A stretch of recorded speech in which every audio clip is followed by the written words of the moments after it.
Good morning friends. मैं आज आपके लिए लेकर आया हूं की फीचर्स ऑफ बजट 2023-24। यहाँ पर मैं आपको याद दिला दूं कि ये पूरा का पूरा वीडियो खासकर प्रतियोगिता परीक्षा के छात्रों के लिए है। अगर कोई मजे के लिए ये देखना चाहते हैं तो काइंडली आप इस वीडियो को बंद कर दें, क्योंकि इसमें केवल प्रतियोगिता परीक्षाओं के छात्रों के हिसाब से प्रश्नों का चयन किया गया है और कौन कौन से प्रश्न आते हैं केवल यही ध्यान में रखकर इस पूरे वीडियो को तैयार किया गया है।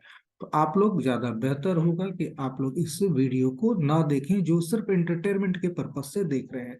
चलिए शुरुआत करते हैं हम इन सारे फीचर्स की, क्योंकि ये पूरा का पूरा वीडियो केवल इंफॉर्मेटिव है और इसमें और कोई भी चीज आपको नहीं मिलेगी। चलिए आते हैं सबसे पहले हम लोग इस पूरे के पूरे बजट के विजन के ऊपर। तो विजन के ऊपर जब भी हम लोग बात कर रहे हैं तो विजन हमेशा याद रखिएगा कि इसका विजन अमृत काल का विजन है। अमृत काल क्यों कह रहे हैं इस चीज को समझिए, याद रखिए ये 75 साल हो गए हैं हमारी आजादी को, तो इसे अमृत काल के रूप में सेलिब्रेट किया जा रहा है। अब अमृत काल के रूप में सेलिब्रेट किया जा रहा है तो इसका विजन क्या दिया गया है इस चीज को समझिए। तो विजन यहाँ पर इसका दिया गया है आपका सीधा सा चीज, आप इस चीज को समझिए कि opportunity for citizens with focus on youth. Citizens के लिए अपॉर्चुनिटीज तो खोली जा रही है लेकिन फोकस है मुख्यतः यूथ के ऊपर। तो ये पूरा का पूरा बजट यूथ ओरिएंटेड है और इसका यही मेन ऑब्जेक्टिव है। दूसरा, यूथ की जो सबसे बड़ी डिमांड होती है वो होता है जॉब। तो ग्रोथ एंड जॉब क्रिएशन इस बजट का दूसरा महत्वपूर्ण बिंदु है। जबकि तीसरा अगर बात करेंगे तो strong and stable macro economics environment, यानी कि पूरी समष्टि यानी कि पूरे के पूरे समस्त लोगों के लिए यह बजट तैयार किया गया है। तो ये तीन मेन फीचर्स हैं, इस विजन है हमारा इस अमृत काल के बजट का। यह निर्मला सीतारमन जी का 5वां लगातार बजट था। हालांकि इस प्रकार की अपॉर्चुनिटी हर एक वित्त मंत्री को नहीं मिलती। जब प्रधानमंत्री इतना भरोसा व्यक्त करते हैं किसी भी वित्त मंत्री के ऊपर, बहुत सारे ऐसे वित्त मंत्री हुए हैं जो 1 साल 2 साल गैप हो जाता है बीच में, लेकिन ये लगातार इनका 5वां बजट है। उम्मीद करता हूँ छठा बजट भी ये प्रस्तुत करेंगी। तो 6 बजट प्रस्तुत करना भी अपने आप में एक बड़ा रिकॉर्ड है।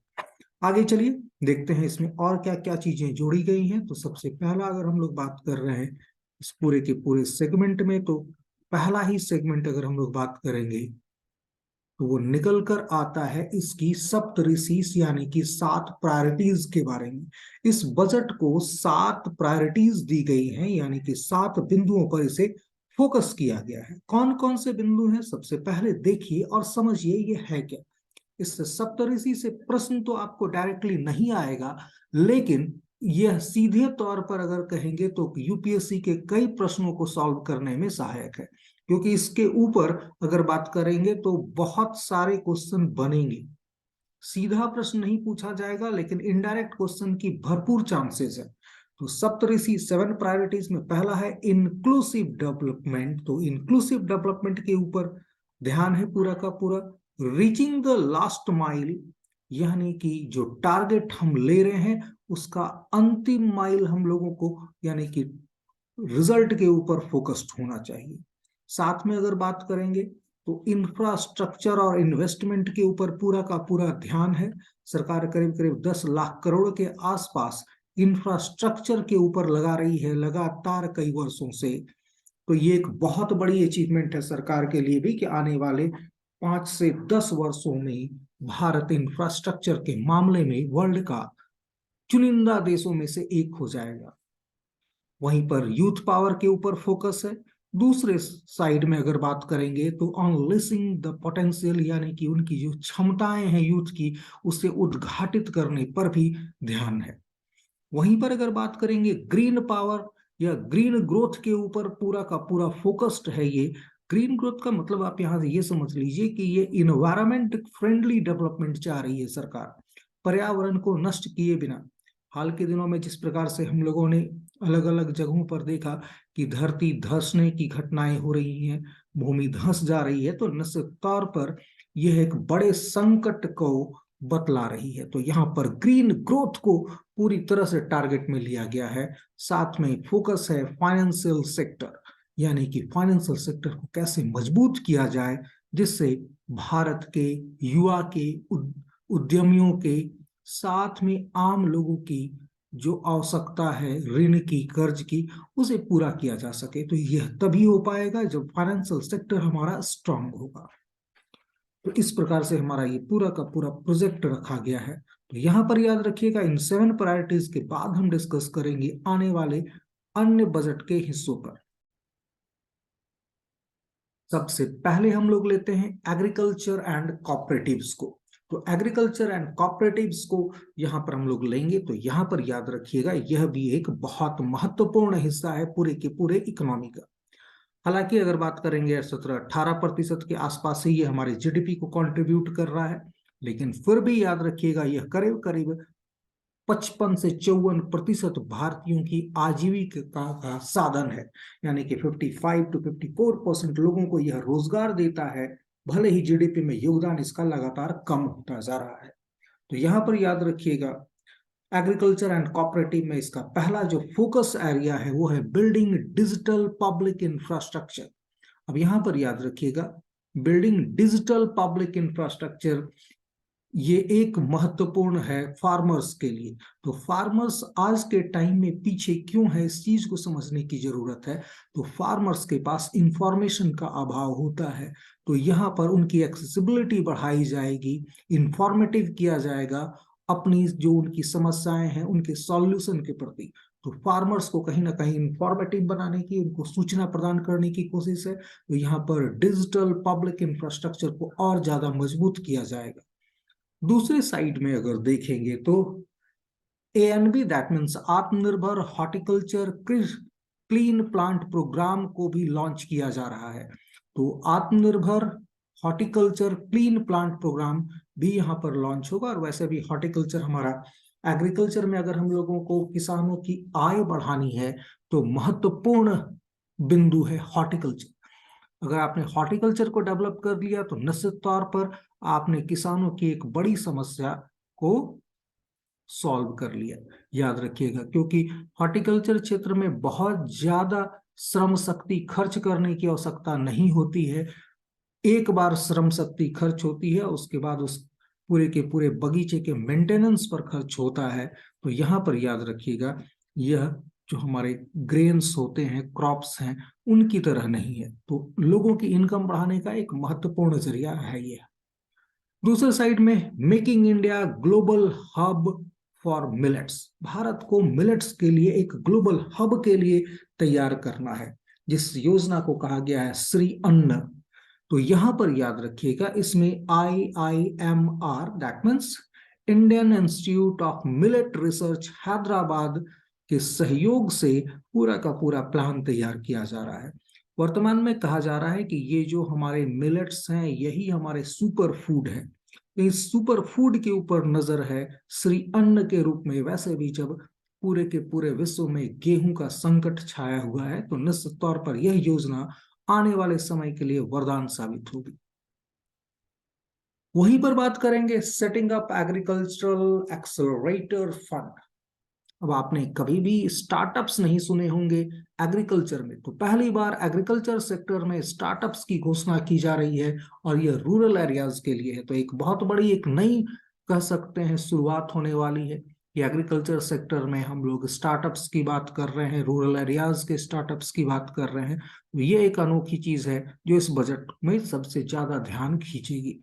वहीं पर टारगेटेड फंडिंग को भी ध्यान में रखा गया है। तो करीब करीब 20 लाख करोड़ रुपए एग्रीकल्चर क्षेत्र में, और साथ में एग्रीकल्चर के साथ एनिमल हस्बेंड्री, डेयरी और फिशरी सेक्टर में कर्ज देने का टारगेट रखा गया है। यह भी एक बहुत बड़ा अचीवमेंट है, कह लीजिए कि 20 लाख करोड़ रुपए का कर्ज बांटा जाएगा एग्रीकल्चर में।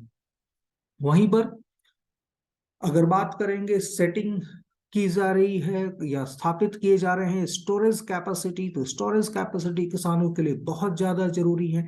इसके ऊपर फोकस है सरकार का। तो निश्चित तौर पर आने वाले दिन कह सकते हैं कि किसानों के लिए कुछ अच्छी संभावनाओं को निश्चित तौर पर लेकर आएंगे।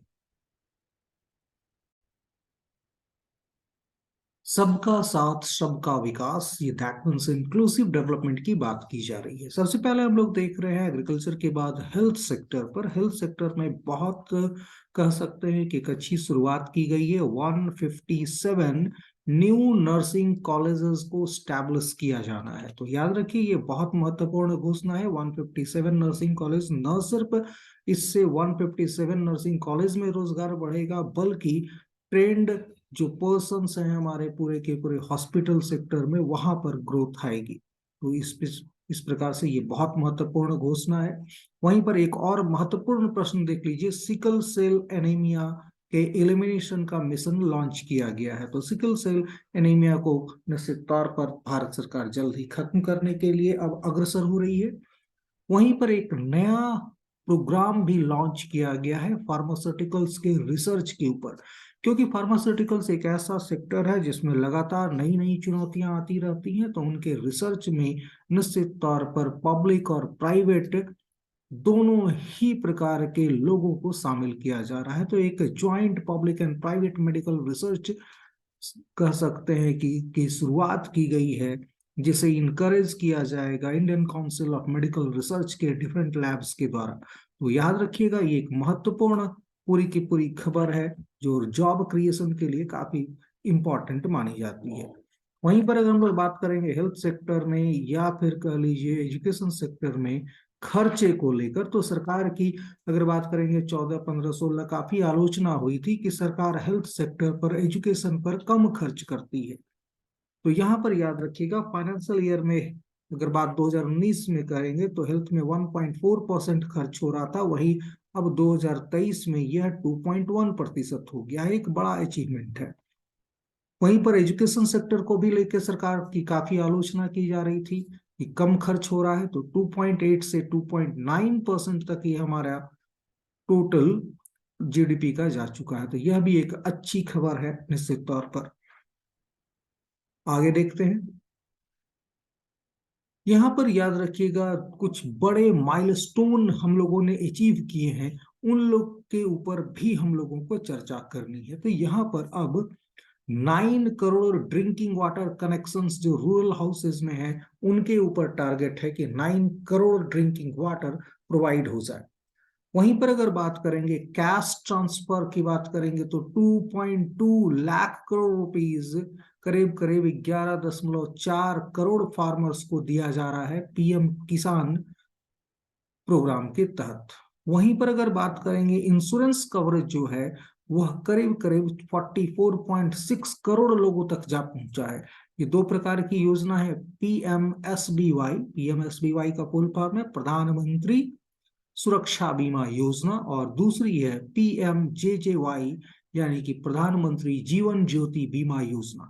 तो इन दोनों योजनाओं के तहत करीब करीब 44.6 करोड़ लोगों को बीमा की सुविधा दी गई है। एक बहुत बड़ी खबर है भारत जैसे विकासशील देश में।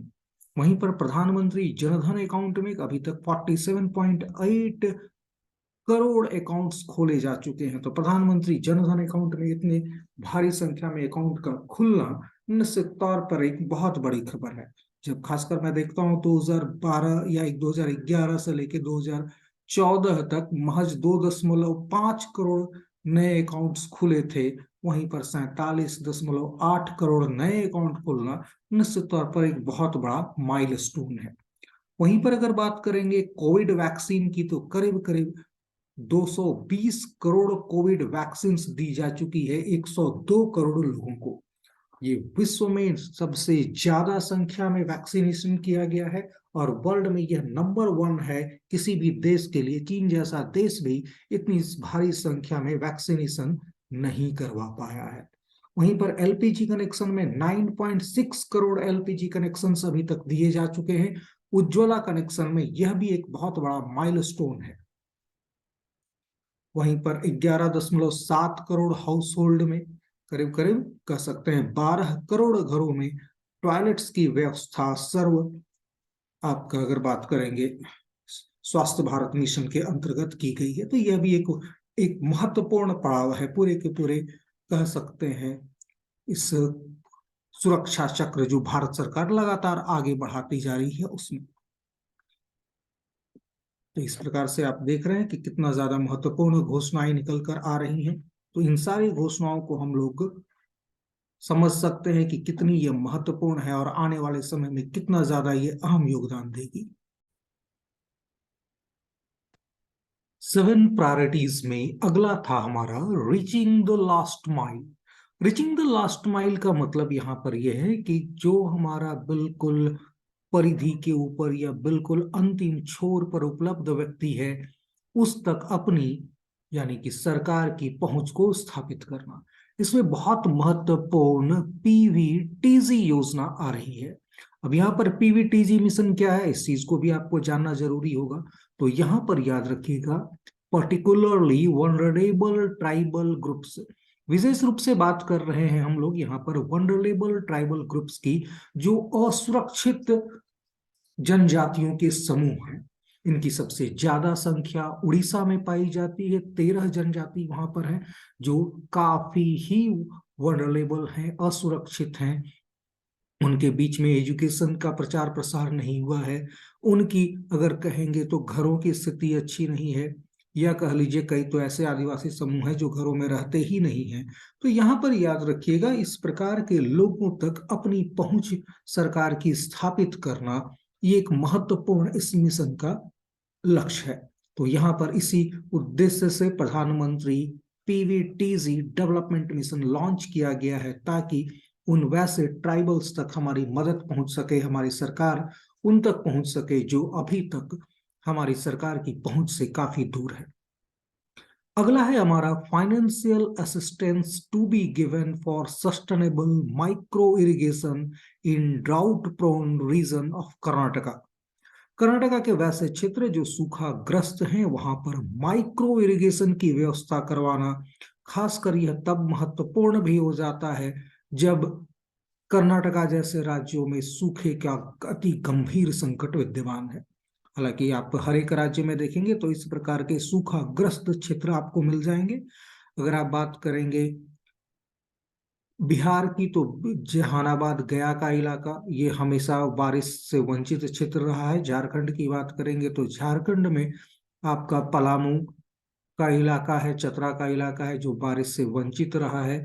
वहीं पर अगर बात करेंगे वेस्ट बंगाल में, तो पुरुलिया का इलाका, वहाँ वह भी बारिश से वंचित इलाका है। तो बहुत जगह पर आपको इस प्रकार के क्षेत्र मिल जाएंगे, लगभग लगभग हर एक राज्यों में। बुंदेलखंड और विदर्भ के इलाके भी हैं, लेकिन चलिए सरकार ने कहीं से तो शुरुआत की, कर्नाटका से ही शुरुआत की गई है। तो कर्नाटका के वो इलाके जो सूखाग्रस्त हैं, वहां पर माइक्रो इरिगेशन प्रोजेक्ट को काफी बड़ी संख्या में लॉन्च किया जाएगा। वहीं पर 740 एकलव्य मॉडल रेसिडेंशियल स्कूल में और ज्यादा शिक्षकों की भर्ती की जाएगी। तो यहाँ पर याद रखिएगा, यह भी एक महत्वपूर्ण घोषणा है। वहीं पर एक श्री योजना भी लागू की गई है, भारत श्री। तो यहाँ पर श्री का फुल फॉर्म है शेयर्ड रिपोजिटरी ऑफ इंस्क्रिप्शन। तो वैसी पांडुलिपियां, वैसे एनिसेंट इंस्क्रिप्शन जो कहीं ना कहीं असुरक्षित हैं, या कह लीजिए वह अंतिम सांसें गिन रहे हैं, उनको डिजिटलाइज किया जाए, उनको संरक्षित किया जाए। कारण यह है कि बहुत सारी ऐसी चीजें हैं जो उनमें वर्णित हैं, लेकिन उसके बारे में हमें जानकारी नहीं है। समस्या यह है कि ये अगर पांडुलिपियां नष्ट हो गई तो हम उस प्राचीन ज्ञान से बिल्कुल ही अछूते रह जाएंगे। तो यहाँ पर याद रखिएगा, ये काफी महत्वपूर्ण कदम होगा। श्री फुल फॉर्म के हिसाब से काफी इंपॉर्टेंट है, जितने भी स्टूडेंट्स हैं नोट कर लें। पीवीटीजी का फुल फॉर्म, श्री का फुल फॉर्म, ये निश्चित तौर पर आने वाले प्रतियोगिता परीक्षाओं में महत्वपूर्ण प्रश्न बनने वाले हैं। अगला हम लोग देख रहे हैं इंफ्रास्ट्रक्चर एंड इन्वेस्टमेंट, जो कि हमारा 7 प्रायोरिटीज में अगला एक था। ये काफी महत्वपूर्ण है, याद रखिएगा। इंफ्रास्ट्रक्चर जरूरी तो है ही हमारा, और इन्वेस्टमेंट उसमें और ज्यादा जरूरी है। तो यहाँ पर अब जो हमारा ये है कि इस इंफ्रास्ट्रक्चर के प्रोजेक्ट जो हैं, उनको बूस्ट करने के लिए उनमें इंसेंटिव्स का अनाउंसमेंट भी किया गया है, जिससे उनकी प्रोडक्टिविटी बढ़ सके। यहाँ पर याद रखिएगा, ये हमारे इम्पैक्ट को और ज्यादा मल्टीप्लायर कर देगा, ग्रोथ और एम्प्लॉयमेंट दोनों ही तेजी से बढ़ेंगे। तो इंसेंटिव्स दिए जा रहे हैं to boost investment in infrastructure and productive capacity. सबसे पहला यहां पर देखते हैं इंक्रीज्ड कैपिटल इन्वेस्टमेंट, करीब करीब 33.4% इंक्रीज करके हमारा कैपिटल इन्वेस्टमेंट हो चुका है इंफ्रास्ट्रक्चर में 10 लाख करोड़ रुपए। यहां पर याद रखिएगा बजट का अगर बात करेंगे तो 1/3 पार्ट करीब करीब हम लोग खर्च कर दे रहे हैं इंफ्रास्ट्रक्चर इन्वेस्टमेंट के ऊपर। वहीं पर अगर बात करेंगे इसे और ज्यादा डेवलपमेंट के लिए 50 इयर्स इंटरेस्ट फ्री लोन दिया जा रहा है स्टेट गवर्नमेंट को, ताकि वो इंसेंटिव्स दे सके इंफ्रास्ट्रक्चर इन्वेस्टमेंट में। तो यहाँ पर 50 इयर्स इंटरेस्ट फ्री लोन दे रही है यहाँ पर केंद्र सरकार राज्य सरकारों की। 50 साल में आपको आज नहीं 50 साल में चुकाना है, लेकिन आप तेजी से अपने इंफ्रास्ट्रक्चर के डेवलपमेंट पर काम कीजिए, राज्य के इंफ्रास्ट्रक्चर को बेहतर बनाइए, तभी तो हमारा पूरा देश समृद्ध होगा। तीसरा है higher ever capacity outlay, that means करीब करीब 2.4 लाख करोड़ रुपए रेलवे को दिए गए हैं, और रेलवे इस विकास से निश्चित तौर पर काफी अपने आप को थ्रस्ट फील कराएगी। तो ये मान के चलिए आने वाले दिन हमारे रेलवे के बदलने वाले हैं। वहीं पर बात करेंगे 100 ट्रांसपोर्ट इंफ्रास्ट्रक्चर प्रोजेक्ट्स को भी आइडेंटिफाई किया गया है, जिससे पोर्ट के ऊपर कोल, स्टील, फर्टिलाइजर, ये सारा का सारा हमारा बहुत इजीली आपका एक इंपोर्ट एक्सपोर्ट किया जा सके। तो ऐसे 100 ट्रांसपोर्ट इंफ्रास्ट्रक्चर प्रोजेक्ट्स आइडेंटिफाई कर लिए गए हैं। वहीं पर अर्बन एरियाज में टायर 1 और टायर 2 सिटीज में भी हम लोग अपने इन्वेस्टमेंट को बढ़ा रहे हैं। उस योजना का नाम है यूआईडीएफ। यूआईडीएफ यानी कि अर्बन इंफ्रास्ट्रक्चर डेवलपमेंट फंड के जरिए ये सारा का सारा कवायद की जा रही है। तो ऐसे टायर 2 शहर या टायर 3 शहर जहां पर इंफ्रास्ट्रक्चर कमजोर था, वहां पर हम लोग अपने इंफ्रास्ट्रक्चर को और ज्यादा मजबूत करने का काम कर रहे हैं। आइए unleashing of potential trust based governance की बात कर लेते हैं। अब हमारी जितनी भी पोटेंशियल है, क्षमताएं हैं, उनको उद्घाटित करने के लिए हम और क्या क्या कर सकते हैं। एक साइड मेजर्स दिए गए हैं, दूसरी तरफ से एक्सपेक्टेड आउटकम्स बतलाए गए हैं कि इससे क्या उम्मीद करते हैं हम लोग। तो सबसे पहला एक आर्टिफिशियल इंटेलिजेंस के ऊपर अगर बात करेंगे तो 3 स्पेशलाइज्ड एआई सेंटर्स सेट किए जाएंगे एजुकेशनल इंस्टीट्यूट में। तो आर्टिफिशियल इंटेलिजेंस एआई भविष्य का सबसे बड़ा साइंस होने वाला है। तो यहाँ पर उसके लिए 3 स्पेशलाइज्ड सेंटर बनेंगे एजुकेशनल इंस्टीट्यूट में। उम्मीद ये की गई है इससे हमारा एग्रीकल्चर, हेल्थ तथा सस्टेनेबल सिटीज, इन सब के विकास में हमें सहायता मिलेगी। दूसरी तरफ से नेशनल डाटा गवर्नेंस पॉलिसी भी इंट्रोड्यूस की गई है, ताकि डाटा का गवर्नेंस किस प्रकार से हो, कैसे उसका यूज हो, इस चीज को हम लोग बेहतर तरीके से देख सके। अब यहाँ पर याद रखिएगा इसका उद्देश्य या इससे हम लोग एक्सपेक्टेड आउटकम्स जो सोच रहे हैं कि इससे हमारा स्टार्टअप्स या एकेडमिया, ये दोनों सेक्शंस में हम लोगों को लाभ होगा। तो यहाँ पर याद रखिएगा नेशनल डाटा गवर्नेंस पॉलिसी, बाद के लेक्चर्स में मैंने बतलाया हुआ है इसके बारे में। तो यहाँ पर याद रखिएगा ये भी एक महत्वपूर्ण पूरा का पूरा कदम है। वहीं पर नेशनल अगर बात करेंगे विवाद से विश्वास 1 की और विवाद से विश्वास 2 की, तो दोनों के दोनों हमारे एमएसएमई को कैसे हम लोग बात करते हैं बहुत ज्यादा रिलीफ दे सकते हैं, ये उसके साथ जुड़ा हुआ है। तो विवाद से विश्वास 1 में लेफ्ट, यहाँ पर याद रखिएगा जितने भी एमएसएमई हैं उनको हम हेल्प प्रोवाइड करने की कोशिश कर रहे हैं, खासकर कोविड वाले पीरियड में, जब इन एमएसएमई के ऊपर एक प्रकार से कह लीजिए कुठाराघात हो गया था, क्योंकि कोविड के दौरान इनकी की पूरी इंफ्रास्ट्रक्चर ही बिगड़ गई थी। वहीं पर दूसरे में अगर बात करेंगे तो यहाँ पर जो भी डिस्प्यूट थे गवर्नमेंट के या गवर्नमेंट अंडरटेकिंग्स के, उन सबको सॉल्व करने का काम किया जा रहा है। तो इसमें विवाद से विश्वास 2 को का नाम दिया गया है इसमें, और इसमें सेटलमेंट स्कीम्स को और ज्यादा बेहतर तरीके से लॉन्च किया जा रहा है। यह भी एक बहुत महत्वपूर्ण है। अगला हम लोग बात करेंगे फेज 3 जो ई कोर्ट्स का है, उसे भी लॉन्च किया गया है इस बजट में। इसका मुख्य उद्देश्य है कि जो एडमिनिस्ट्रेशन है हमारा उसे और ज्यादा बेहतर किया जा सके। तो इफेक्टिव एडमिनिस्ट्रेशन प्रदान करना है न्याय क्षेत्र में।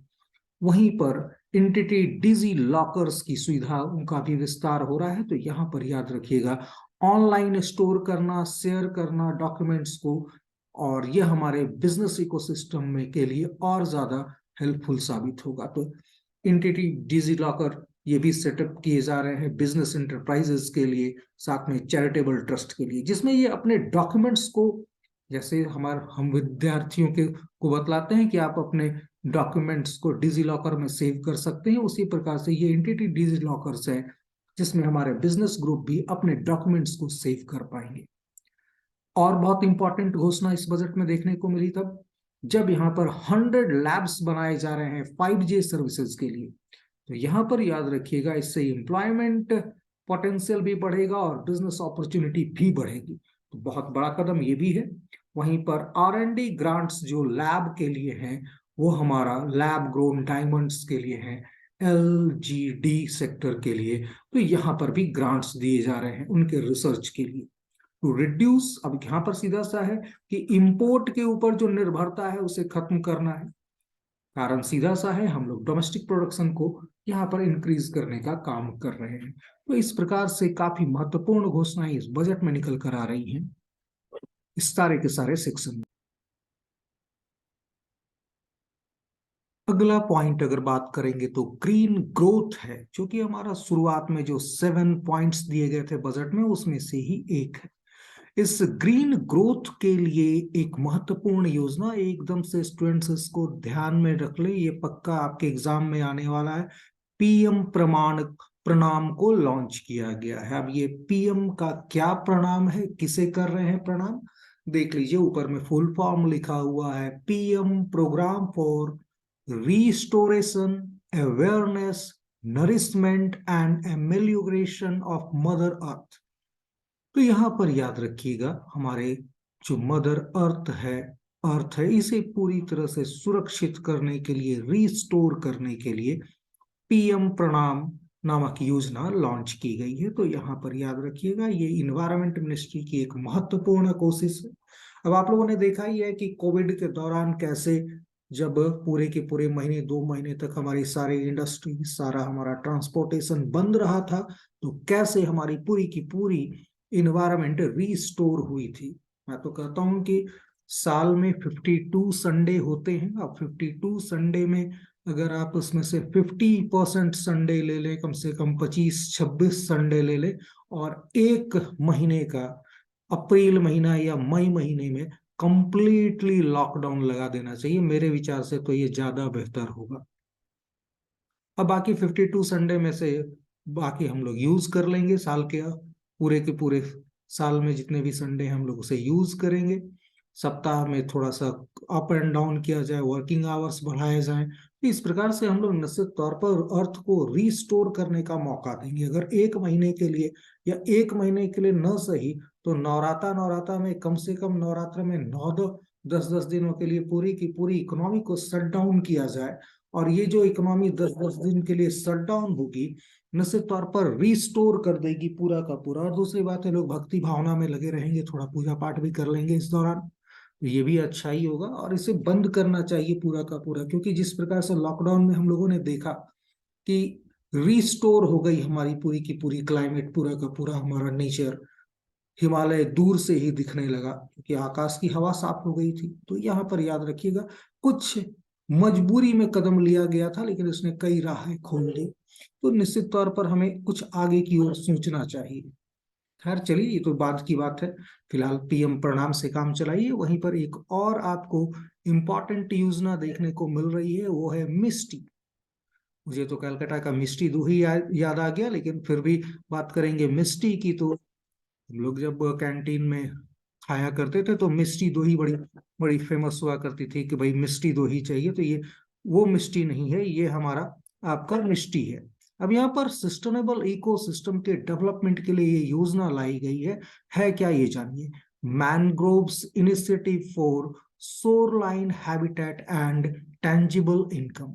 तो यहाँ पर मैनग्रोव्स के साथ ये जुड़ा हुआ है। आप लोग जान ही रहे हो, भारत का सबसे बड़ा मैनग्रोव्स एरिया सुंदरबन का इलाका है। यहाँ पर याद रखिएगा, ये मैनग्रोव्स में जो वनस्पतियां होती हैं वो दलदली वनस्पति होती है, और ये पूरे के पूरे इकोसिस्टम को प्रिजर्व करने का काम करती है। जो समुद्री चक्रवात आते हैं, या तूफान आएगी, या साइक्लोन आएगा, या सुनामी आती है, तो उसकी स्पीड को तो कम करता ही करता है, साथ में बायोडाइवर्सिटी के लिए भी बहुत महत्वपूर्ण है। तो यहाँ पर निश्चित तौर पर इसको अब और ज्यादा इनकम ओरिएंटेड बनाने की कोशिश हो रही है, ताकि ये कॉस्ट लाइन, जो पूरा का पूरा कोस्टल लाइन का इकोनॉमिक्स है, वो बेहतर हो सके, और इसे और ज्यादा ग्रो करने की भी कोशिश हो रही है। तो इस प्रकार से पूरे के पूरे प्रयास हो रहे हैं ग्रीन ग्रोथ के लिए। यहाँ पर 500 new waste to wealth plant लगाए जा रहे हैं, ये भी बहुत महत्वपूर्ण है, याद रखिएगा।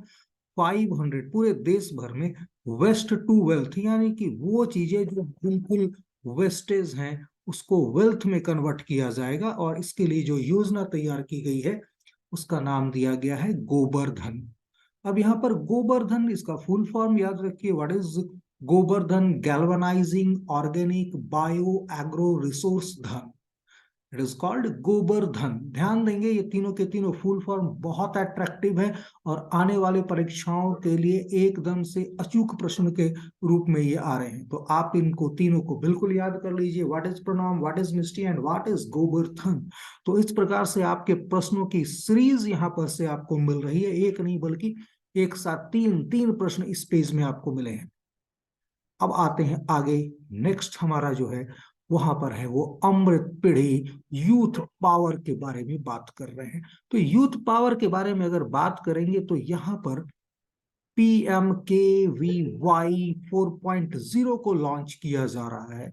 अब यहाँ पर याद रखिएगा, इसमें हम लोग जो एरियाज डिस्कस कर रहे हैं वो महत्वपूर्ण है। यहाँ पर याद रखिएगा, कोडिंग है, इंटर आपका आर्टिफिशियल इंटेलिजेंस है, रोबोटिक्स है, 3D प्रिंटिंग, ये सारे के सारे नए एरियाज को इसमें आपका टच किया जा रहा है, और मेन थ्रस्ट इसकी के ऊपर होगा।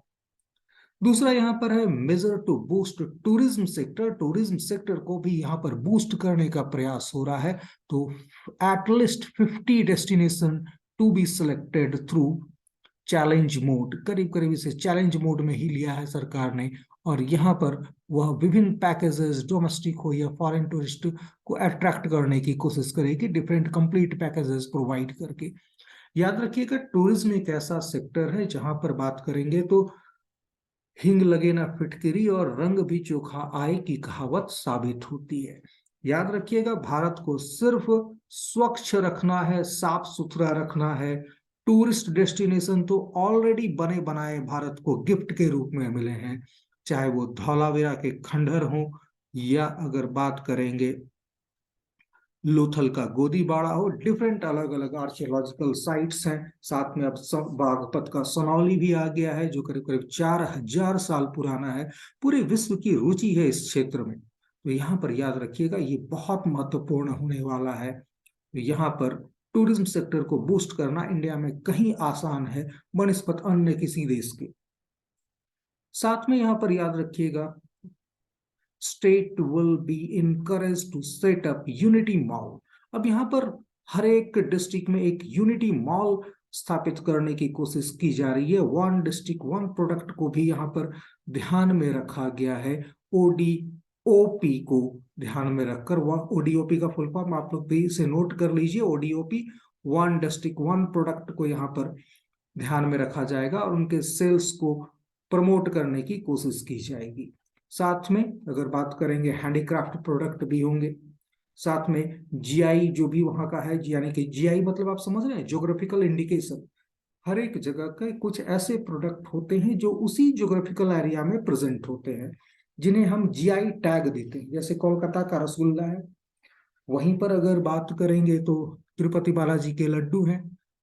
वहीं पर अगर बात करेंगे तो आपका बनारस सी साड़ी है। तो इन सबको बनारसी टैग दिया गया है। तो डिफरेंट अलग अलग चीजों के ऊपर बनारसी टैग वहां के लोकल कह सकते हैं प्रोडक्ट को दिया जाता है। तो इन सारे चीजों को लेकर एक यूनिटी मॉल स्थापित किए जाएंगे हर एक डिस्ट्रिक्ट में, और यह निश्चित तौर पर हमारे ट्रेड को डेवलप करने का एक बड़ा साधन होगा। तो ये भी काफी महत्वपूर्ण है। तो यूथ पावर को अब इस पूरे के पूरे सिस्टम के साथ जोड़ा जा रहा है।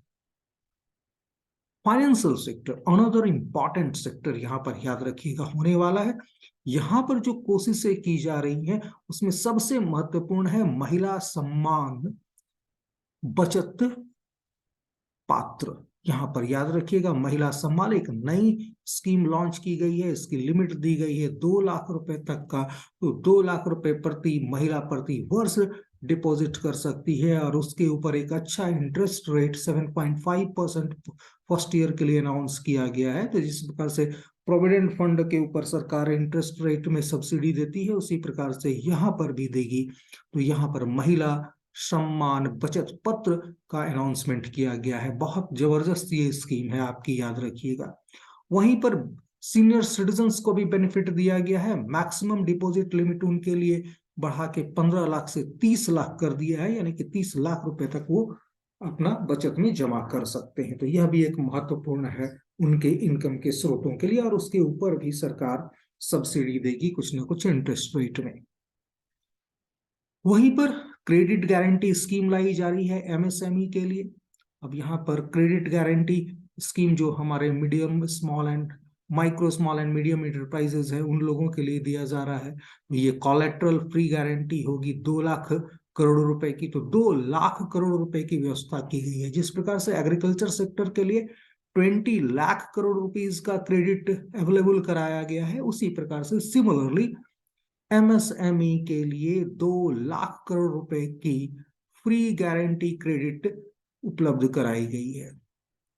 वहीं पर सेंट्रल डाटा प्रोसेसिंग सेंटर को भी स्थापित किया जा रहा है। तो सेंट्रल डाटा प्रोसेसिंग सेंटर निश्चित तौर पर ये भी एक बहुत महत्वपूर्ण कदम है।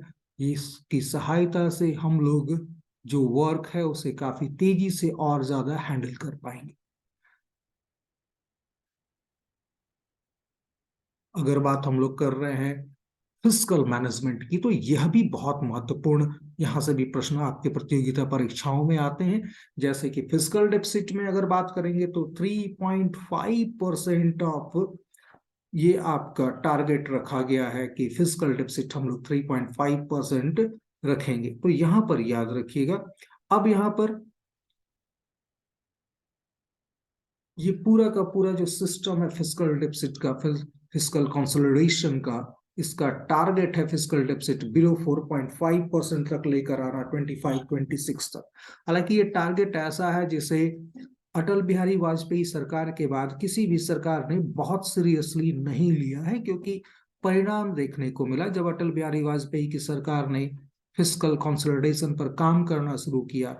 नतीजा सरकार 2004 में एक अच्छी चलती हुई सरकार जो समरसता समानता और विकास को लेकर चल रही थी, वह एक प्रकार से पटरी से उतार दी गई और वो सरकार अल्पमत में कह लीजिए आ गई, या कह लीजिए चुनाव हार जाते हैं। तो निश्चित तौर पर पब्लिक को ये सोचना पड़ेगा कि अगर आप अच्छी सरकारों को रिप्लेस करते हैं इन सारे मुद्दों के ऊपर जो देश हित में काम कर रही है, तो निश्चित तौर पर आने वाली सरकारें अब इस प्रकार का काम नहीं करेंगी अगर आप उन्हें अच्छे काम करने का दंड देने लगेंगे। तो अगर सरकार अच्छा कर रही है, थोड़ा कष्ट आपको हो रहा है निश्चित तौर पर, लेकिन देश के लिए कष्ट सहना सीखिए। काश अगर आपके पूर्वजों ने देश के लिए त्याग न किया होता तो आप आज भी किसी अंग्रेज के घर में लैट्रिन साफ कर रहे होते। सच्चाई है, लेकिन क्या कहा जाए, सुन लीजिए, बर्दाश्त करना ही पड़ेगा आपको, सच्चाई है। तो यहाँ पर 4.5% फिस्कल डिफिसिट ये टारगेट को रखा गया। फिस्कल डिफिसिट क्या होता है ये पूछने की जरूरत नहीं है, पिछले वीडियो में मैंने डिटेल से एनालिसिस करके बताया है। कमेंट बॉक्स में निश्चित तौर पर जरूर बताइए व्हाट इज फिस्कल डिफिसिट।